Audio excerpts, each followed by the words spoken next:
Welcome back to the Lucy Gernon Show.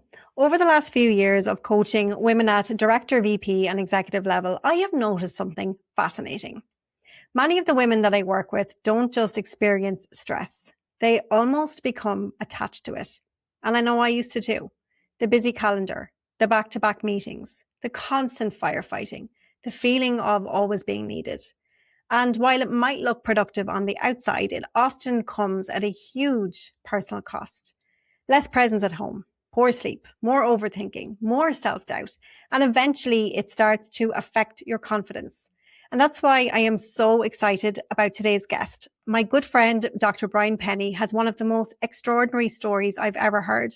And he brings such a unique perspective on addiction, mindset, resilience, and the psychology of the very behaviours that keep us stuck. And if you listen today, I invite you to think about this. What if stress isn't just something happening to you? What if it's actually become part of your identity? Let's get into it. This is the Lucy Gernon Show, a raw, unfiltered and candid podcast where ambitious women in leadership and entrepreneurship come each week for inspiration, a good old laugh and real relatable stories. Each week we'll be diving into life hacks, leadership tips and the hilarious side of current affairs and being a woman in female leadership in the business world. You can expect a mix of laugh out loud conversations, real talk with top business minds, and solo episodes with yours truly that blend psychology, storytelling with practical tools and actionable strategies to support you to succeed in leadership and in life. So if you're an ambitious woman looking to grow, laugh, and get a little bit more confident along the way, you are definitely in the right place. Hi, Brian, and welcome back to the show. Good to see you. It's great to see you, Lucy. Delighted to be back. Really looking forward to this conversation. Me too. Okay, so let's just jump straight in then. So for anybody who is listening who doesn't know your story, can you give us a quick introduction to yourself and walk us through your journey from addiction to neuroscience? Yeah, I suppose when people hear of my story or hear elements of it, they do think addiction straight away. But I was addicted to heroin for 15 years. But as we're going to touch on today, that was just a coping mechanism. I was just medicating. I was numbing myself from trauma, from anxiety, crippled with panic attacks and anxiety as a kid. And I found a solution. And that's the funny thing, like about addiction. People think it's not a solution. Oh, it's a solution in the moment. If it takes away the pain, it's a solution. It's just not a solution that works long term. So I was a functional heroin addict for many years, working as a graphic artist, but the world just closed in. And I suppose I don't think there is a stereotypical heroin addict or addict for that matter. But I start sort of losing traction, losing family members in terms of people pulling away. I lost my job, I lost everything, and my world fell apart. But thankfully, that was the catalyst that I needed for change because when I fell apart, I ended up having a seizure, a very violent seizure in a hospital. It shook me to the core so much, left me thinking I was brain damaged, where I just had this sort of, I will never forget sitting in the hospital just saying to myself, I can't do this anymore. I can't fight this anymore. I was resisting reality. I was fighting anxiety for so long. And it was a moment of letting go, a moment of surrender where I just stopped fighting. And it was like I felt peace for the first time in my life, Lucy. And that just opened up a space for me to just become human again. And luckily enough, when I went to a detox facility to get off heroin, I found meditation, Eastern philosophy, psychology, and I was just bitten by the bug of learning, of education. And I wanted to know more. And it just took me on a journey. I went back to do a degree in psychology and ended up doing a PhD in neuroscience. Wow. Oh my goodness. So rewind there a little bit. So obviously, I mean, you were on my show before and we got such an amazing response, but I'd love to dig in a little bit more around, you said it was a solution to the pain that you were feeling. So I'd love to hear a little bit more about, you were saying you were having anxiety and panic attacks. What was really behind that? Yeah, so I had an operation as a baby. Like it's quite quite shocking for people to hear this, especially mothers. But before 1985, infants did not get a general anesthetic when they went under the knife for surgery. So I had something called intestinal malrotation. My intestines were twisted. So I was literally opened up on an operating theatre, a few weeks old, given ethanol on a soother to pacify me. I was given a local anesthetic for the area of the incision, but I was also put in this crucifix style apparatus to stop me squirming. So I literally had an operation, an invasive operation without a general anesthetic. I was awake. And I sort of grew up with this phobic fear of my heartbeat, my breath, my pulse, and complications from the surgery.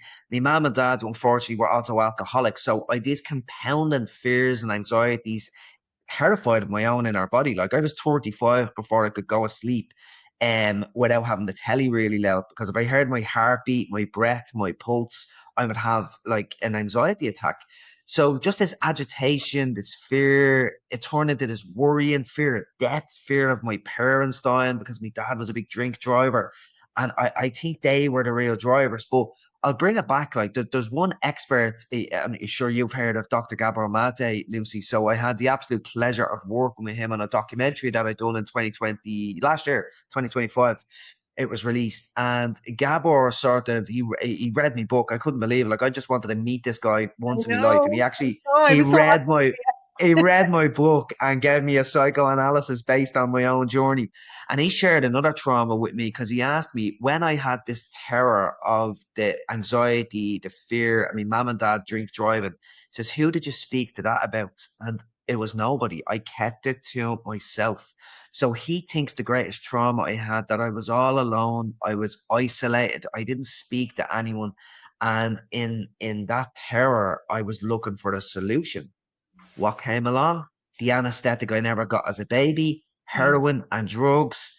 That was my solution. And for a while, it was a solution. It took the pain away. It just wasn't a long term solution. So that's a really key thing. Like alcohol, if you're feeling really stressed from work and you go home and have a couple of glasses of wine or a bottle of wine, in that moment, it is a solution. Now, it will wake up the next morning, the anxiety will be worse. It will become addictive over time if you keep doing that because behavior that's rewarded is repeated. But in that moment, it is a solution, and that's what makes it quite insidious. That these coping strategies can really grip us over time. Yeah, and oh my God, there's so much I want to ask you there. So first of all, I got a vision of you as a baby, like having this done, and I hear you then talking about how it obviously impacted you not want with the heartbeat. Like, do you remember that, or is it that the stories you were told, do you think fed into that, or why do you think that you felt that, or was it just a hidden trauma in the body? It was a hidden trauma in the body. Like as they say, like the body keeps the score. And like I feel I've bulletproof mental health today. Like I really have great mental health. I've done a lot of trauma work on myself. But every time I talk about the story, I still feel the urge just to rub the scar on my belly. That's like over 45 years Mm. later. So the body keeps the score. Now I was always afraid of the scar on my belly, afraid of my body, but I didn't really know why, to be quite honest. And it was only in 2020 when I was writing my book that I was going, it was a memoir. So I was going into many of the details of my life. And my mom started telling me that I knew I had this operation when I was younger. I saw the scar, like I knew I had it. But it was only when I had a conversation with my mom and she went into the details of what actually went down. And I can't remember where I came across the research of pre 1985 infant surgeries, and it was based on this weak neurological evidence. So I went down this rabbit hole and I ended up speaking to surgeons who implemented these surgeries. And I looked at the research and it was crazy. It was only in 1985 when a woman found out that her baby had open heart surgery while they were awake that there was this outcry, and she was saying, "What is going on?" And the medical practice were like, "Oh my God, what have we been doing for the last few years?" It was like the 1940s research never caught up in real time, and it was just this massive outcry. And yeah, there's been I've spoken to so many people that had surgeries pre 1985, but at the end of the day, if any baby has a surgery, even with a general anesthetic, the pain and the perceived abandonment of being in the hospital if the mom and dad goes home, all of that is traumatic. So there's multiple factors at play there. Oh my goodness. Okay. Oh my God. Like, that's just like I'm feeling the trauma, and it wasn't even me. Like even hearing that story, and then like I suppose then you're growing up in an environment that sounds like was a little bit like mentally. I mean, we environments can make you feel psychologically Mm, unsafe. Then if you're worried about your yeah. parents and all of that, and this is something I love to kind of talk about is the impact that childhood experiences have on us, because sometimes I think, they talk about big T and little t, like big trauma, little trauma. A lot of Yeah. people disregard those little traumatic moments that were like, chronic throughout their whole lives. And they're like, yeah, but I wasn't raped, or like I wasn't abused. I shouldn't feel that way. Like, what is your take on that piece? Yeah, do you know what? I hate the way we sensationalize things. Like I always think of Jaws, like the shark killer, like it's the biggest killer, and people got so freaked out about it because it's very sensationalist. But if you go on holidays to the sun and you're getting in the sea, the biggest killer, 33 times kills people more than shark attacks, is coconuts falling from the trees. But nobody talks about that because it's kind of boring, that way. And I think even heroin gets a lot of press. It's like, oh, a heroin addiction, that's really bad. But there's many weed addictions that are way worse than some people's heroin addictions. That's just the nature of it. And yes, obviously a big trauma like an operation or abuse, sexual, physical abuse, a car crash, that can be absolutely horrific and terrifying. But sometimes the more insidious traumas and the more insidious addictions, like smoking addictions, can be more difficult to treat because we play mind games with ourselves. We rationalize, oh, that's not that bad. I'm not as bad as that person. It can't be that big a deal. But like if you have perceived abandonment as a child and all of a sudden you create a narrative and a worldview around that you're not good enough, you're not worthy. If my parents didn't want me, what have I got to offer the world? And I tell you what, that can be a hell of a lot worse than several other big T traumas that people talk about. I always remember Gabby Bernstein, and she speaks about trauma. She's a brilliant speaker around this stuff, and she talked about a little lion that she had a crush when she was about 12 years of age. And the boy said to her, "You're not very smart." Her crush says, "You're not very smart." And she said it burrowed into her head and became this huge thing. And she stayed away from academic pursuits up until her 40s, not thinking she's smart enough because of this off the cuff statement.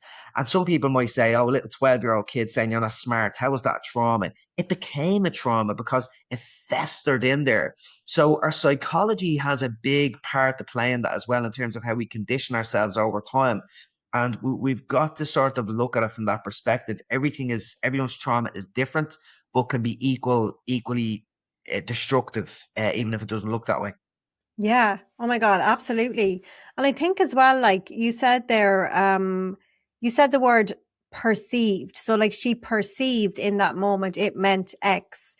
I'd love to hear like I've done so much work on myself as a child, and I think my inner child and all of that. And I think when you realize that in my opinion, most adults are looking back at their life and all of these things, and they still see life through the lens of their childhood self.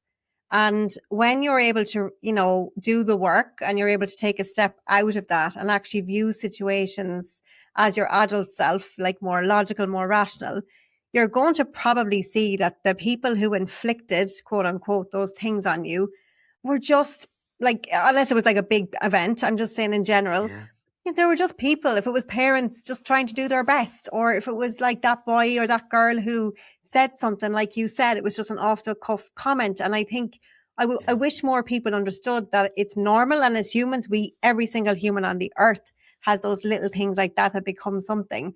But when you're able to actually go back and look at it as your adult self, I think you're going to see things very differently. And I know for me, when I was able to do that, it took me a while. It took me a lot of a lot of therapy, but it has completely set me free from that, just with that lens. So yeah, I'm curious to hear your take on that piece too. Yeah, it brings me to a line. It's like a mental model, a thinking tool. It's called Hanlon's razor. Don't attribute to malice what is better explained by ignorance or stupidity. Like sometimes, like our parents they don't get a playbook. They do things wrong. And I think one of the biggest joy. I would say joy in my life. Look, I have an amazing relationship with my mum and dad today. But one of the biggest successes of my recovery, if that's what we want to call it, is that I don't hold any bitterness. I don't hold regrets or resentment, because my mum and dad, they done the best job they could do with the tools and the history that they had. They were phenomenally loving, like, they just couldn't show it a lot of the times. And it's really interesting bringing this back, because I've done a lot of work with myself and so much comes from childhood. But I had a conversation with my dad yesterday. I was in my sister's house and she does a bit of work for me. And my dad came in and he gets annoyed. He collects my sister's kids, collects them at 20 past 2, rushes home for 1:30 to my parents' home. But we're saying, why are you rushing home? Because the people, they live in front of a school and the people drive down the road and park sometimes and block me dad in. And it really gets him. He was a taxi driver for years, and so you're literally rushing home to nearly fight with these people. And my dad, when he's in traffic, he gets really angry if someone pulls over or does something on the road.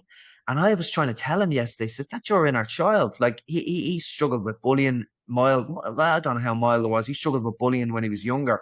But when somebody does that to him in life today, and he's in his 70s, he's perceiving someone to get one up on him.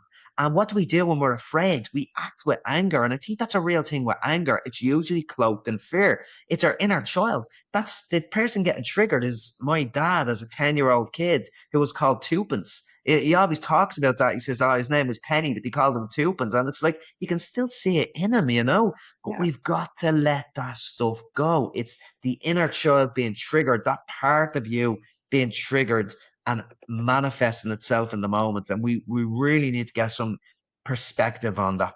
Mm. And how would you recommend somebody, are there any exercises that you recommend somebody can do to begin to do that? The biggest exercise I have in my life, the most powerful exercise I have in my life is, and I don't really do it anymore as a practice, because I think it was so important in the early days that I've nearly internalized it. And again, I think it's another big element of my wellness today. But it's an ability to self-observe. And when I talk about self-observe, you can call it a mindful self-observation, but it's an ability to observe your thought parts, how you feel, emotions, your bodily sensations, what is actually going on. So it's often that I would get triggered. I don't know if you can hear my little puppy barking in the background. Hopefully you can't. Don't But I can worry. hear, well, I can hear that in the background now, right? So we bring it into the podcast in case you can hear it. But like, I could feel that. And there's like a little bit of an irritation, a tension there. I'm like, will you stop? I can't change that and stay on this podcast in the moment. So I was able to observe that without letting it build. So I could, right, there's a little bit of irritation, let it go. Imagine I had an ego and a sense of self that I'm the best podcaster out there. I'm so good when I'm on podcast. And all of a sudden I'm feeling I'm going to look stupid and get intense. What do I look like? And I start getting this self-serving dialogue that doesn't serve the ego that I have or something like that. Well, all of a sudden that thought pattern will get the better of me and I won't even know what's going on. So an ability to catch these emotional hijackings, these maladaptive thought patterns, which will manifest as bodily sensations. That is the goal, I think, to bring awareness into your world, how you sort of associate or react to environmental challenges as well. And I think that's one of the biggest things we can get and whether we can do, and whether that's traumas like bodily sensations play a massive role in that as well. We've got to become masters of our own inner world, psychologically, emotionally, and biologically, to be able to manage ourselves better in the world. It all starts on the inside and then it can flow from the outside. That's a really powerful practice. And what I would say is just spend a couple of minutes a day sitting with yourself, observing those thoughts and emotions. Yeah. Oh, I love that. Like I remember being I'm really into spirituality and coaching and neuroscience, so bring it all together. And I'm like, Yeah, okay, I get same. it all now. And I remember when I first was taught about this concept of like observing yourself, I couldn't get it, didn't understand what it meant. Like, what do you mean observe myself? It made no sense to me. But then my coach trainer said, just imagine that there's like another you floating up, or sitting on your shoulder, just watching you, but doing it with curiosity and not judgment. So if you Yeah. go into self-observation with judgment, you are going to find fault. You are going to start kicking yourself. You're going to start saying, I shouldn't be feeling this way, blah, blah, blah. Whereas if you go into that practice with curiosity to try and go, oh, okay, why am I feeling this way? And I think as well, like I love tuning, like you mentioned there, Brian. If you tune into your body and you feel any discomfort, that is a sure sign that you are out of alignment with who you really are. You've either become hijacked by your inner critic, just like your dad, or an ego, one or the other. Yeah. If you're feeling frustrated, anger, fear, like that's not in alignment with who you really are. That's not like who your true self is. And I think when you start to grasp that, and you do the work and you understand that, you are not your thoughts. You are absolutely not your thoughts. Like your thoughts, I believe your thoughts come to you as opposed to you producing them. I kind of believe it's nearly like you're nearly getting hijacked by some sort of a test from the universe to like see, is he or she going to actually break this? And like since I started to do that, I'm able to catch myself. I'm able to ground in situations with people that I used to want to defend myself and the ego, and like family dynamics Yeah. and old friends and all the ones that really trigger you. I can stand there now for the most part, in my power, safe, because I know that I'm coming from a good place. Whereas before I would have needed to like defend. And I didn't learn that from a book. You can't learn that by reading. You've got to learn that by actually practicing it. Yeah. Yeah, it really is a doing thing. And it really brings me back as well. Like if somebody was listening to this and they're struggling with the concept of self-observation, like if I think of myself 15 years ago, I had thoughts like an anxious addict. My bodily sensations were those of an anxious addict. I looked like an anxious addict. I felt like an anxious addict. But the same Brian today is still looking in the mirror. I don't look, feel, or think like an anxious addict. So how can that be who I was? Like, sometimes we're different from moment to moment, certainly day to day, month to month, year to year. Our thoughts and everything changes so much. So it's not who we are. So that self observation piece, and it comes into the higher power spirituality piece. There's something else there. It's that the higher self. Yeah, 100%. And I'm curious, like, just to kind of shift gears a little bit. So I obviously work a lot with high performers, high performing women in leadership and entrepreneurs in particular.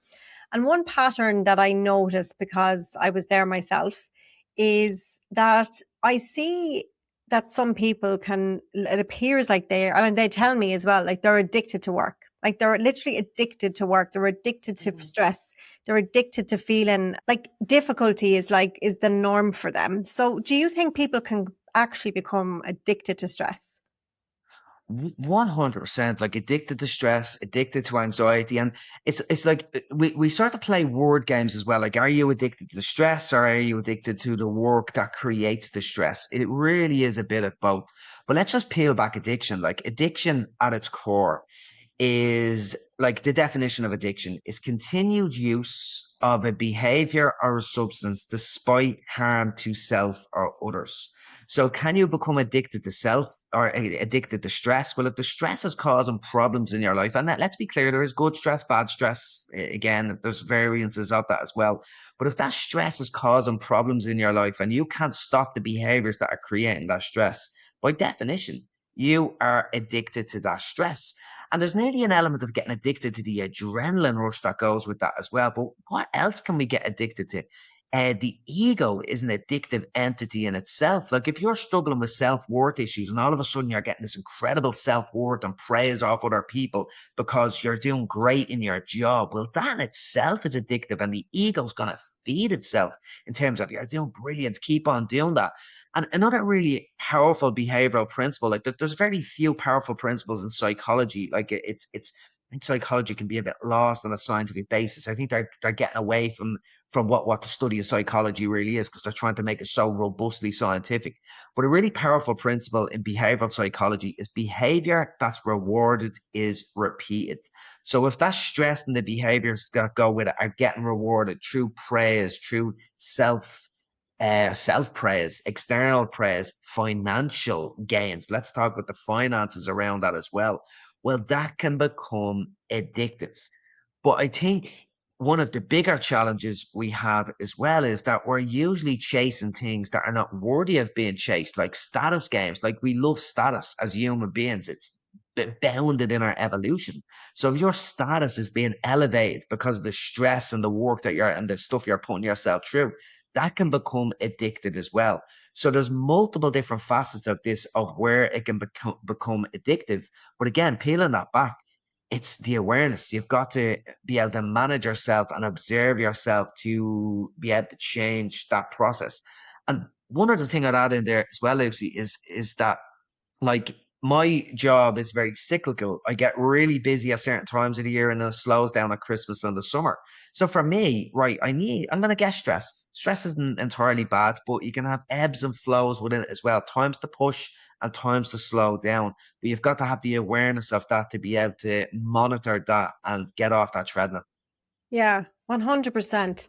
And like I'm thinking here as well about a lot of the women that I would work with, right? They're high achievers, they're high performers. And one thing I hear consistently is exactly like what you said. It's the need for external validation and it's the need for recognition. And I had a client, I've had a good few clients that like this, but there's one coming to mind, and she had said that she was a vice president in a very large organization, 2 kids. She was working 70, 80 hours a week. She was working at the weekends and she was doing it. You know, she had this drive to do it. And thank God she broke it. And 3.5 years later, she's like a new woman, as in she was, and she's continued it. Like she hasn't regressed. But she said Yeah, the biggest brilliant. part of it was that she didn't have time to enjoy the financial rewards that was being generated by all of this work. So you kind of lie to yourself, I think, sometimes as high performers. Like if you're either an entrepreneur or if you are in business, if you're working in a corporate and you've got, nice shares coming in, a nice salary, that kind of thing. You can lie to yourself and tell yourself, okay, I'm doing this for my family. I'm doing this for my retirement. And when I retire or after this project or next year, then I'll slow down. But in my experience, like that never comes. And No. when I read that book, Bronnie Ware's book, The 7 Top Regrets of the Dying, I don't know if you've read it, but it was life Yeah, changing for me. Like when yeah. she was talking about the fact that the top regrets of the dying, the first one I believe was, I wish I had lived a life true to myself and not, kind of people please and change who I was. And then I think it was the second or third one was, I wish I hadn't worked so much. Yeah. And it just makes me very sad that with this whole addiction to being busy and addiction to stress, I wish people could see, like, we're on this beautiful earth. We have one chance to actually, enjoy it. So what would your tips be for with people who are resonating with this right now? Like I know you said obviously self-awareness is obviously the Yeah. first step.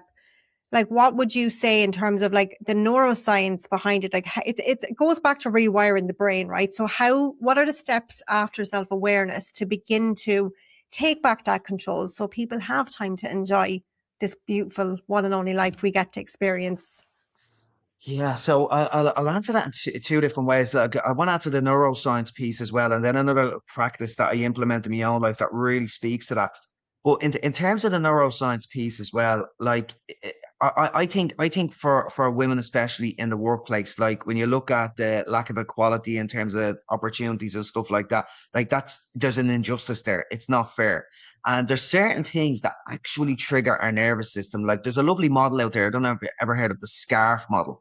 No. So it's status, certainty, autonomy, relatedness, and fairness. And if any of those things are triggered in your environment, your nervous system will be actually triggered. So if your status is lowered, if someone walks into the room as of higher status, all of a sudden you feel lower straight away. Your nervous system will respond. But that sense of injustice as well. So that can nearly drive people to work harder, to nearly fight back of that sense of injustice as well. But what we forget in the midst of that is what is truly important. Like it's great if you're an entrepreneur and you're earning great money and you're stressed and you're really busy. You upgrade your car, you upgrade your house, you're buying new clothes, you're going out to fancy restaurants. But the most addictive thing after heroin is a monthly salary. You'll just upgrade your lifestyle and become addicted to these things. You're addicted to the stress. They both go hand in hand. You have to keep on doing it to keep this lifestyle going. And it's all about status games and ego, which doesn't actually serve you. And it comes back to that 5 regrets of the dying. Like it's I remember hearing this line one time: the only people that will remember the long hours and the late nights and the long meetings in 20 years' time are your kids. Yeah. And what do our kids want? Like, I asked myself that question. If you were at your own funeral, what would you want your loved ones to say about you? Your kids would want to give, he gave me his time and he gave me his presence. They mightn't use those words, but that's what kids want: your time and your presence. You might laugh and say, yeah, they want your money as well, but they're just buying things that they don't really want either. It's the experiences and the moments. That's what they remember. So something very tangible and practical. I was only on the Brendan O'Connor show talking about this the other day. It's over there on my wall. It's my life in weeks. It's called, and it's grounded in this idea of memento mori. This is this sort of, it's a Christian slash Stoic Buddhist philosophy, and it means remember you must die. And people are a bit freaked by this. So I don't want to remember I'm going to die, but it's a call to action to actually live. Remember that your life is fleeting, it's transient. We only have a certain amount of time on this earth. So what you want to do you want to spend it being stressed and working 60, 70 hours a week? Or do you want to spend it with your loved ones? So I have this calendar on my wall. It's like it's all of the weeks in my life, and every Monday I walk over and I sign off another week of my life. But I take a couple of moments and say, right, how did I spend next week, and how am I going to spend the following week? Am I going to spend time connected with loved ones? Am I going to do work that truly lights me up?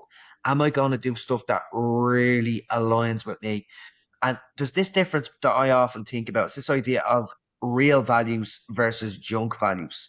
And junk values are the values that are not worthy of being valued because they're not connected to anything that's important. And it's like your phone, Snapchat. Kids value that. It's a junk value. Money, for the most part, is a junk value. If you're trying to buy new toys, new stuff, new clothes, chasing those pleasures, it's a junk value. The opinion of others, for the most part, it's a junk value.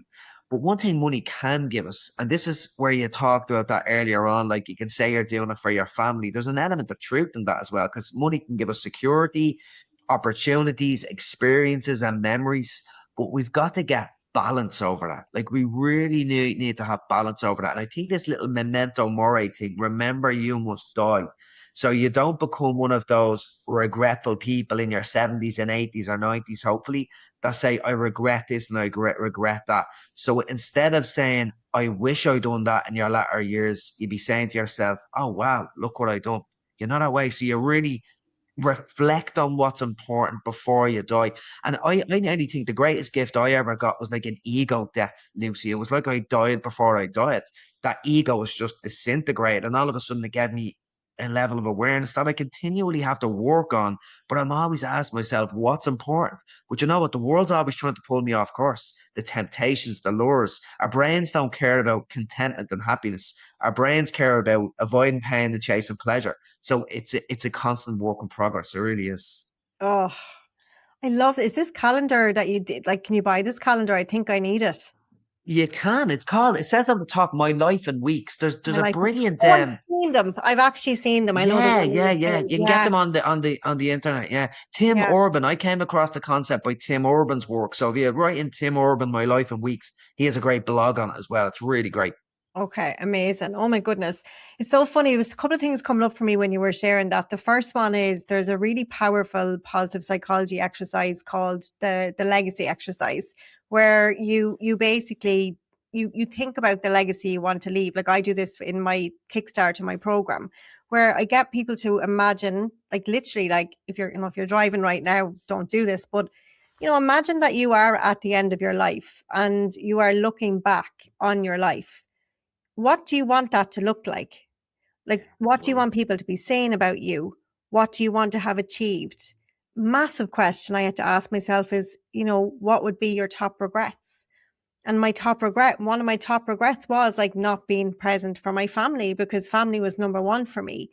And I realized when I did positive psychology training that I was chasing, just like so many, I was chasing status. I was chasing validation. I wanted success. I was working my ass off. I do whatever it took because if I hit this goal, this revenue goal, then I'll have made it. But then I joined, I'm fortunate enough to be in some amazing communities with some amazing CEOs and entrepreneurs who are making millions and millions and millions. And one thing that keeps coming up over and over is what's enough?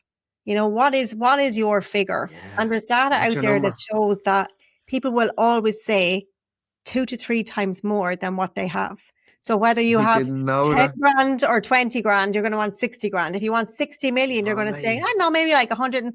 You, no, there's no ceiling. And then I heard, Yeah. what's her name? Kim Kardashian, billionaire. And she said, I'm so afraid to stop working in case it all goes away. So with all of Wow. that perspective, I was like, what am I actually hustling for? Even when I arrive at, Yeah. you know, I'm going to want the next thing. So that really gave me perspective to go, okay, now it's time to really lead with your values. You've got to slow down. It's why I changed my podcast up. It's why I did a lot of things last year because, life is precious. Like, and I think if your family or your friends or whatever your top values are, if you live in alignment with your values, like what you do, Brian, with your days and weeks, and I'm going to get that so I can ask myself that question. Like, am I living it in alignment with my values or am I back Jason again? I think that's a really, really, really powerful exercise. I'm definitely stealing from you. Yeah, it really is, and I think it comes in a big theme of my life. Recently, Lucy, was I realized I was just too busy, and even though I've been practicing this, like I got some great opportunities. Like I was we were chatting beforehand. Like I remember it was August 2024, and I says I need to clone myself with the amount of work I have. And then all of a sudden, I got this opportunity to do a big TV show, a documentary on RTE, where I was going to meet Gabor Mate and people like that. So I had to say yes. And then we had a challenging year last year personally with members of the family as well. And I ended up taking 5 weeks off this Christmas. I realized I'm very privileged to do that, to be able to do that. It's the nature of the job as well. But I says, I really need to slow down. And what I'm really doing this year, when an opportunity comes my way, I'm very clear on my priorities and my values. And where I used to say yes to things that are like 6 out of 10, 7 out of 10, if I was to actually rate them, I'd say, right, if I'm saying yes to that, what am I actually saying no to? So it's probably like family members, spending time with loved ones, meeting friends. So it's like that reframe has really helped me to make decisions and help me to align a practical way to align with the values as well. Because life just gets busy, things come at us, and we get disconnected from ourselves as well. So I think reconnecting with yourself is brilliant. And it's that self care piece, it's that self observation piece, spending time with loved ones, slowing down, getting off that treadmill. And you need that perspective. You really, really do. I think that's key. Mm. And like, it's okay to say no. I think that's the thing. Like, I Yeah. remember I asked you to do this podcast a few months ago and you were like, there's just too much on. And I totally respect that. You know what I mean? Like, I Yeah. think that's what's really important. Like that you understand, guys, like, say for example, this example I'm sharing with Brian, I could have felt all rejected and gone, oh my God, he doesn't want to come on my podcast. Or I could be like, well, he's just really busy at the moment. It's nothing got to Yeah. do with me or what I'm thinking of. And, we've been able to make it happen since.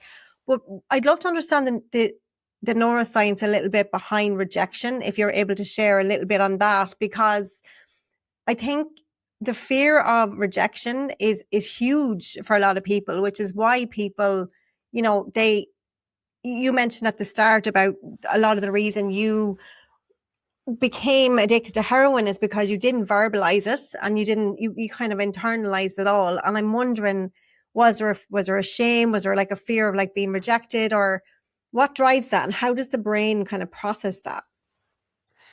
Rejection is one of our most visceral biological components in the body. Like, if you think of this from an evolutionary perspective, what was really important, like when we lived in tribes of 150 and 200 people, and that's how our biology evolved, you needed to be useful in the tribe. If you are not useful, well, what's the point in having them around? And status gains plays a big role in that as well. Like, if you were closer to the top of the hierarchy within that tribe, well, all of a sudden you had better options around food, reproduction, it's just a much better life. So being useful was really, really important. But if you were of no use to the tribe, and let's say it got to the stage where you were nearly rejected out of the tribe, but if you're going back 10, 20, 30 years ago and you got rejected from the tribe and you were out in the wilderness on your own, you're dead. So from that evolutionary perspective, rejection is like death. Like it's even public speaking is a bigger fear for people than guns in America. Like that does not make sense. Guns kill. There's a lot of guns in America and guns can kill you.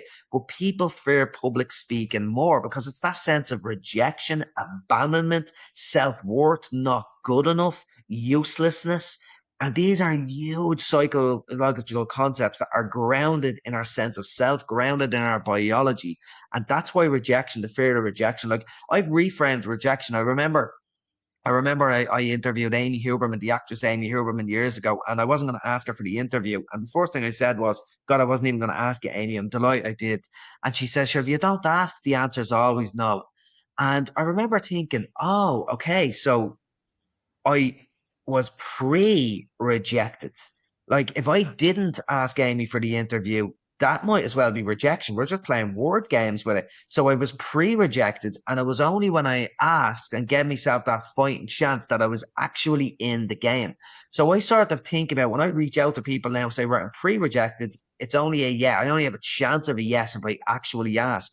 And even though I've done that reframe, when I do get rejected, sometimes like we all do, it hurts. You can feel that visceral thing. It's like, ugh. But then if you reframe it and say, sure, maybe they were busy, and that's the reality for most people, we end up taking it personally. We take things personally. But the reality is they probably have crazy stuff going on in their lives that you don't even know about.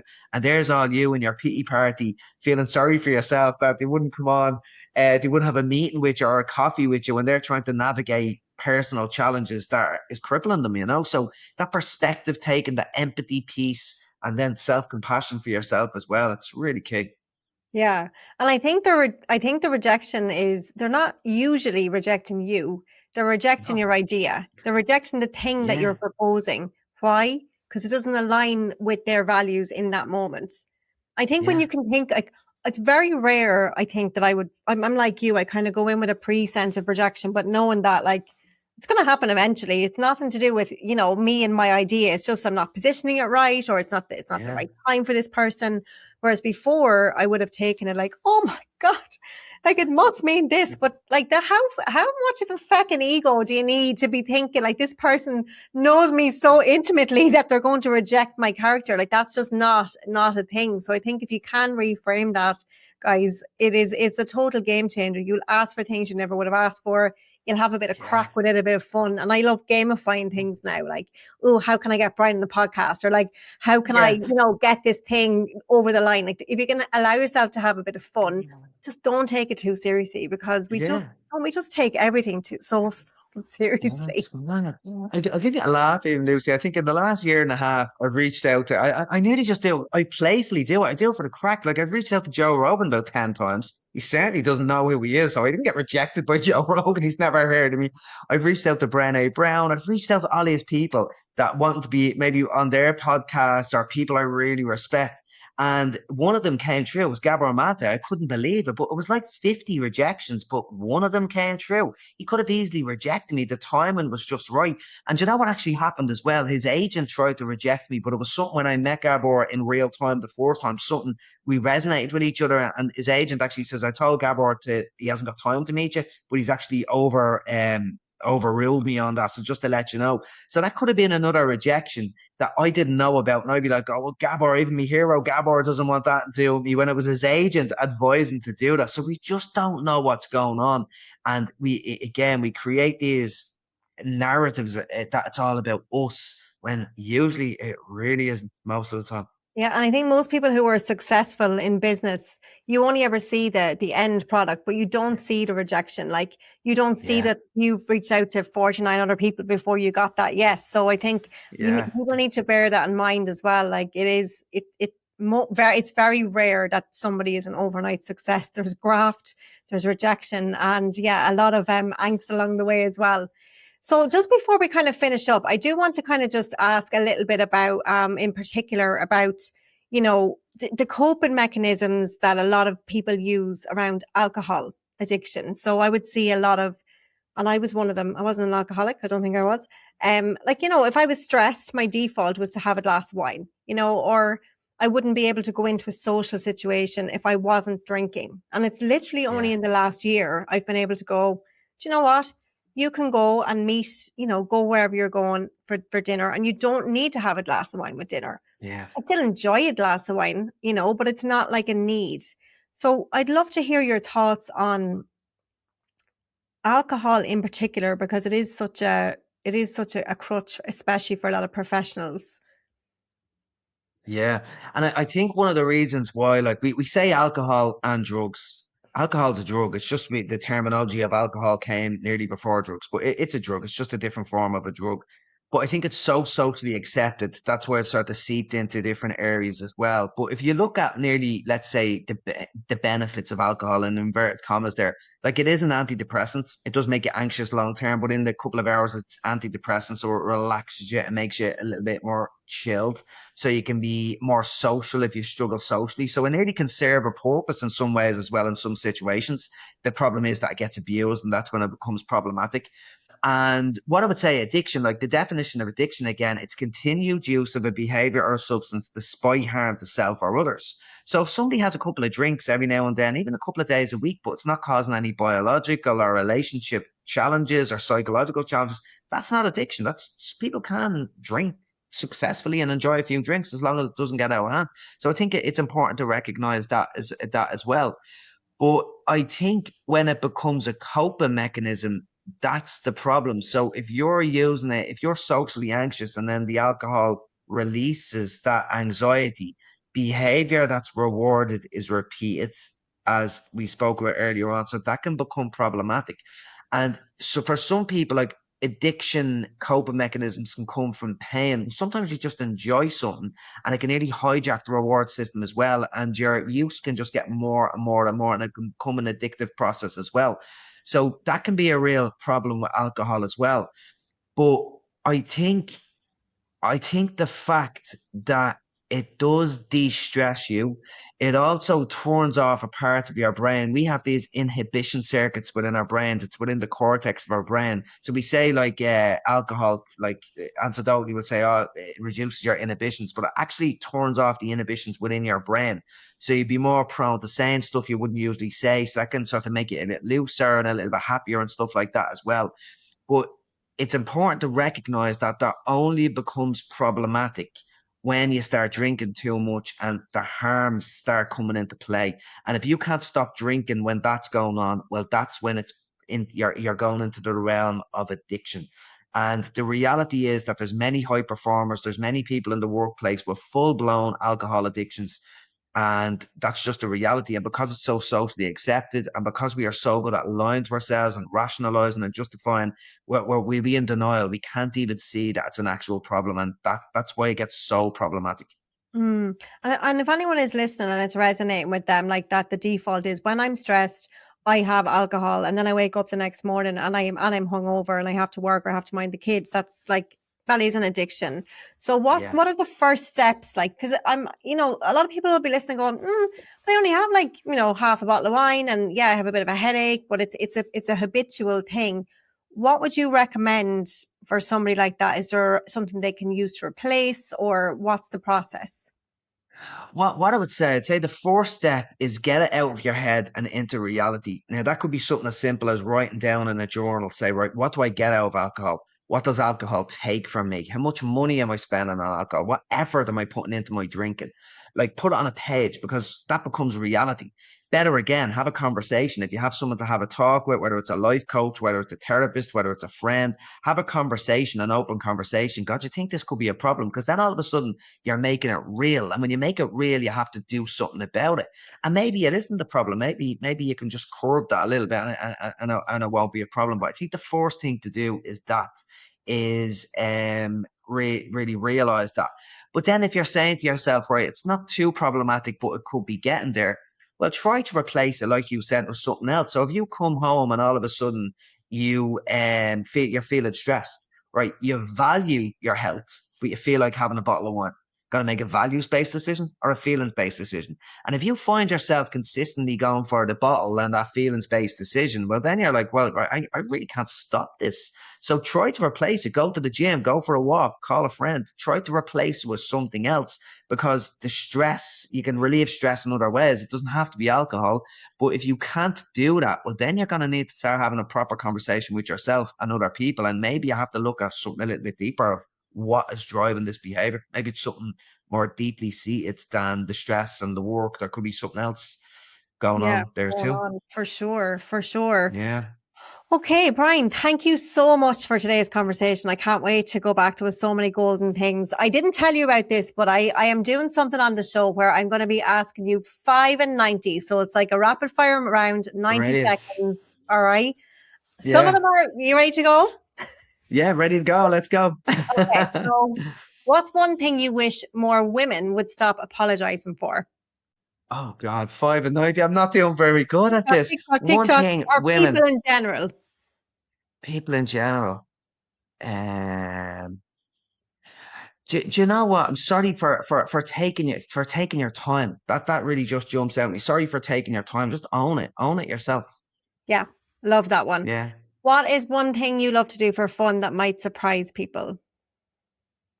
Probably won't surprise people. Do you know, I love messing. I love actually just annoying people, especially Natalie and me stepdaughter and me brothers and sisters. I love just messing and annoying people and being playful. Yeah, definitely. Love, that's not surprising. I can tell that. Isn't it? What is a life hack you wish more people knew? It can be anything. It can be a gadget. It can be like something you saw on TikTok. It can be a mindset thing. It doesn't matter what it is. People know this, but they don't really believe it. Like if exercise was a drug, we'd say it's too good to be true. Just move your body. It changes how you feel. Love it.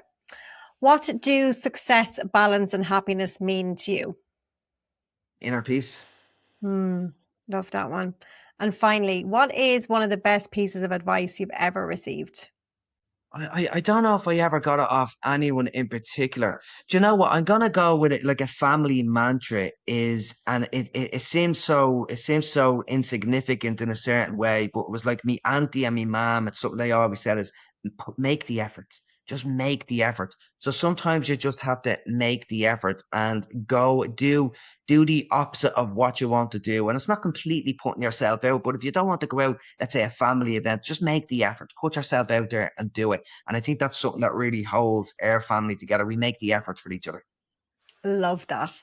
Brian, thank you so much for coming on to the show. If people want to learn more about your work, where is the best place to find you? I'd say my website is just brianpennie.com and Instagram, Brian Pennie on Instagram. All right, and LinkedIn. Yeah, be the best place to go. Amazing. And you do corporate talks and all those kind of things as well, don't I you? sure do. Workshops and corporate talks and stuff like that as well. Yeah. I Okay, amazing. definitely do. Guys, definitely go and check him out. Brian is an absolute powerhouse of knowledge. And as you can see, I hope he's given you lots of joy and entertainment as he has for me as well. So until next week, same time, same place. Bye for now. What an incredible conversation. One thing that I invite you to reflect on from today is this. If you're constantly busy, constantly rushing, constantly carrying everything, there may be a deeper reason why. So for many women in leadership that I work with, stress isn't actually the problem.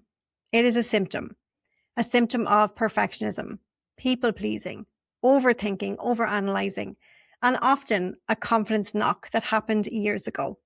So if this resonates with you, I've created an imposter syndrome guide that has my 5-step belief boost method to help you to rebuild your confidence, get rid of imposter syndrome, and finally build your self-belief. It is backed by neuroscience and a little bit of positive psychology and a bit of woo thrown in, because if you cannot feel good in yourself, what is the point? So you'll find the link to the guide in the show notes, or you can head over to lucygernon.com/imposter and you can grab it for free. Next week, we are diving more into the topic of imposter syndrome, procrastination, and why leadership can actually feel surprisingly dangerous, even when you are more than qualified to be there. So until next week, same time, same place. Bye for now.